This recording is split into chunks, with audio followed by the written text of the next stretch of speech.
ஏம்மா ஏண்டா நான் உங்ககிட்ட பசிக்குது எனக்கு சோறு போட்டு கூடன்னு கேட்டேன். கேட்டேன். ஆனால் நீ அதை விட்டு என்ன வேலை பண்ணிட்டு இருக்கிறேன்னு நான் தெரிஞ்சுக்கலாமா? அது ஒன்றும் இல்லைடா, ஃப்ரிட்ஜு க்ளீன் பண்ணலான்னு ஓப்பன் பண்ணேன்.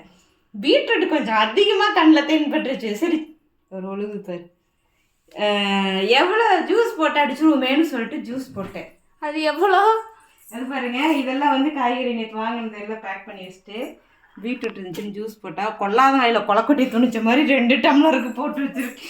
நான் குடிக்க மாட்டேன், அத்தனை எங்கள் அம்மா தான் இப்போ குடிப்பது. ஆமாம், பரவாயில்ல. இப்போ ஒரு டைம் அப்புறம் ஒரு பேட்ச், 2 பேட்சாக குடிச்சிட்டேன். குடி, நாளைக்கு பாத்ரூமில் உட்காந்துரு. நாளைக்கு நைட்டே போயிடுவேன், நைட்டே போயிடுவேன். இருந்தாலும் அதை தூக்கி ஃப்ரிட்ஜில் வச்சு கொஞ்சமாக போடு, உனக்கு பீட்ரூட் ஜூஸ் போட்ட மாதிரி போட்டுறாத. ஏய் போடா பையா,